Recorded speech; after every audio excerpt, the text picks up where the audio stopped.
এটা মিঠা হাঁহিৰ সৈতে আজিৰ ভিডিঅ'টো আৰম্ভ কৰোঁ। আহক লগতে চেনেলটোক ছাবস্ক্ৰাইব কৰিব, বেল আইকনটো প্ৰেছ কৰি দিব। ৰিংকীয়ে ক'লে, জান মোৰ টোপনি আহিছিল, সেইবাবে তোমাক ৰাতি উইচ কৰা নহ'ল। চৰি দেই, মই তাইৰ ওপৰত বেছি সময় ৰাগ কৰি থাকিব নোৱাৰিলোঁ। নতুন জীয়েকক পাই পুৰণাজনীক পাহৰি গ'লোঁ। ৰিংকীক সদায় কফি শ্বপত লগ কৰিবলৈ ল'লোঁ। সময়ৰ লগে লগে আমাৰ ভালপোৱাও বাঢ়িল। এনেকৈয়ে নতুনজনীৰ লগত ব্যস্ত হৈ পৰিলোঁ। সেইদিনাখন ৰাতি খোৱা বোৱাৰ পিছত ৰুমত আহিলোঁ। এনেতে এটা নতুন নম্বৰৰ পৰা ফোন আহিল। ৰিচিভ কৰি জানিব পাৰিলোঁ যে নম্বৰটো পুৰণি জীয়েকৰ বন্ধু আকাশৰ। আকাশে ক'লে, দাদা আপুনি তাইৰ লগত কিয় এনেকুৱা কৰিলে? তাই খোৱা লোৱা বাদ দিছে, কাৰো লগত নকয়, কথাও নকয়, অকল ৰুমটোতে সোমাই অকলে অকলে কান্দি থাকে। এনেকুৱা হ'লে তাই আৰু বেছি দিন বাচি নাথাকিব। কথাষাৰ শুনি মোৰ খং উঠি গ'ল। মই ক'লোঁ, তোমাৰ যদি ইমানেই তাইৰ চিন্তা হৈছে, তেতিয়াহ'লে তুমি এই প্ৰেম নকৰাগৈ কিয়? আকাশৰ লগত কথা পাতি থাকোঁতে ৰিংকীয়ে ৪-৫ বাৰ ৱেটিং পালে। মই কল বেক কৰিলোঁ। ৰিংকীয়ে বহুত খং কৰিলে মোৰ ওপৰত। কোন জীয়েকৰ লগত কথা পাতি আছা? মই ক'লোঁ, ভাইটি এজনে ফোন কৰিছিল। তাইক বহুত বুজোৱাৰ পিছত অলপ শান্ত হ'ল আৰু খং ভাৱেৰে তাই মোৰ লগত কথা পাতিলে। পিছৰ দিনা তাইক লগ কৰিলোঁ আৰু তাৰো খংটো ভাঙিবৰ বাবে তাইক এটা চকলেট দিলোঁ। তাইক ক'লোঁ, মই কালি কোনো ছোৱালীৰ লগত কথা পতা নাই। বহু সময় বুজোৱাৰ পিছত তাই বিশ্বাসেৰে কৰিলে। মই শান্তিৰ নিশ্বাস পেলালোঁ। তাই মোক ক'লে, মই তোমাক বহুত ভাল পাওঁ। মোৰ ভালপোৱাক বিশ্বাসঘাতক নকৰিবা। মই তোমাক এৰি থাকিব নোৱাৰিম। মই ভাবিলোঁ ছোৱালীজনীও মোক বহুত ভাল পায়। মই ক'লোঁ, আৰে পাগলী, ময়ো তোমাক বহুত ভাল পাওঁ। তোমাক মই কোনোদিনে নেৰোঁ। মোৰ কথাষাৰ শেষ হোৱাৰ লগে লগে এজন যুৱক আহি আমাৰ সন্মুখত থিয় হ'ল। যুৱকজনক দেখি ৰিংকী হতভম্ব হ'ল। যুৱকজনে ক'লে, তুমি ইয়াত কি কৰিছা?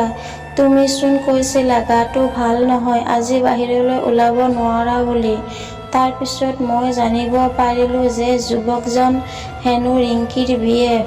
ৰিংকীয়ে যুৱকজনক ক'লে, জান এইজন মোৰ দাদা। কিবা এটা কামৰ বাবে এই দাদাক মই লগ কৰিবলৈ আহিছোঁ। কথাষাৰ শুনি মই মূৰত বজ্ৰপাত পৰা যেন পালোঁ। মই মুখেৰে একো নামাতিলোঁ আৰু তাৰ পৰা গুচি আহিলোঁ। ৰাতি অকলে চাদৰ ওপৰত থিয় হৈ অন্ধকাৰ আকাশখনৰ পিনে চাই ৰ'লোঁ। আজি আগৰ জীয়েকৰ কথা বৰকৈ মনত পৰিছে। বুকুখনো বৰকৈ বিষাইছে। মই ভাবিবলৈ ধৰিলোঁ, মই কিমান স্বাৰ্থপৰ হৈ গৈছিলোঁ এজনী বেয়া ছোৱালীৰ বাবে। সঁচা ভালপোৱাবোৰ এৰি দিছিলোঁ। মই কিন্তু বুজি নাপালোঁ যে ছোৱালীজনীয়ে এদিন দেখিয়াই লাভ ইউ বুলি কৈছিল।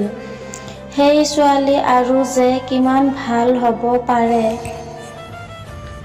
আজি নিজৰ ওপৰত ঘিণ লাগিবলৈ ধৰিলে। চিঞৰি চিঞৰি কান্দিবলৈ মন গৈছে। শেষত বহুকেইটা স্লিপিং টেবলেট খাই শুই থাকিলোঁ।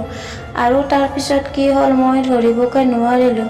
ৰাতিপুৱা চকু দুটা খুলি দেখোঁ যে মই হস্পিটেলৰ বিচনাত। কাষত আছে মা আৰু দুজনমান বন্ধু। দেউতা বাহিৰত ডক্তৰৰ লগত কথা পাতি আছে। হস্পিটেলত 2 দিন কটোৱাৰ পিছত ঘৰলৈ আহিলোঁ। আজিও বিচনাতে শুই আগৰ জীয়েকৰ কথা ভাবিবলৈ ধৰিলোঁ। মাক ক'লোঁ ফোনটো মোক দি যাবলৈ। মায়ে ফোনটো দি ৰুমৰ পৰা গ'লগৈ। মই ফেচবুকখন খুলিলোঁ, মেছেজেৰে ভৰি আছে। তাৰ পিছত যিটো দেখিলোঁ মই নিজৰ চকুযুৰিক বিশ্বাস কৰিবই নোৱাৰিলোঁ।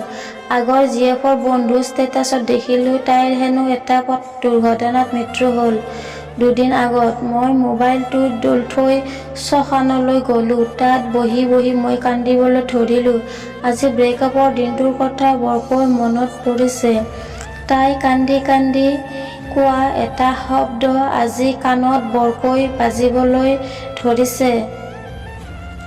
মই পাগল হৈ পৰিলোঁ। মই চিঞৰি চিঞৰি আকাশৰ ফালে চাই ক'বলৈ ধৰিলোঁ, হে ভগৱান, মোক একবাৰৰ বাবে ক্ষমা কৰি দিয়া।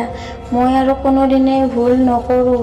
তাইক মোৰ ওচৰলৈ উভতাই দিয়া। এনেতে আকাশৰ মেঘে গৰজি উঠিল। মই ভয়তে একেজাপে বিচনাত বহিলোঁ। ঘড়ীৰ ফালে চালোঁ, ৰাতি 2টা বাজিছে।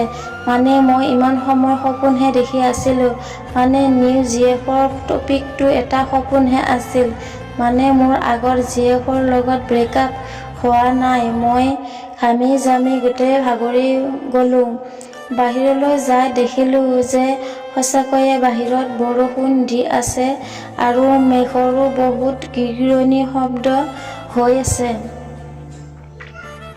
মই সেই ৰাতিয়েই বাইকখন লৈ ভিজি ভিজি জিএফৰ ঘৰৰ সন্মুখত গ'লোঁ। তাইক ফোন কৰিলোঁ। তাই ঘৰৰ বাৰান্দাত আহি সঁচাকৈয়ে মোক দেখা পাই ক'লে, তুমি পাগল হৈছা নেকি? মই ক'লোঁ, মই পাগল হৈছোঁ তোমাৰ প্ৰেমত। তোমাক চাবলৈ মন গ'ল, সেইবাবে এতিয়া আহিলোঁ। তাই ভিতৰত গৈ ছাতি এটা আনিলে আৰু ওপৰৰ পৰা মোক তললৈ মচিয়াই দিলে। বৰষুণৰ মাজৰ ৰাস্তাত মই ছাতিটো টানি অকলে আৰু তাইৰ ঘৰৰ বাৰান্দাৰ ওপৰত পৰা দুয়োজনে দুয়োজনক চাই ৰ'লোঁ আৰু ফোনত কথা পাতিবলৈ ধৰিলোঁ। মাজনিশা চাৰিওপিনে বহুত নীৰৱ নিস্তব্ধতা।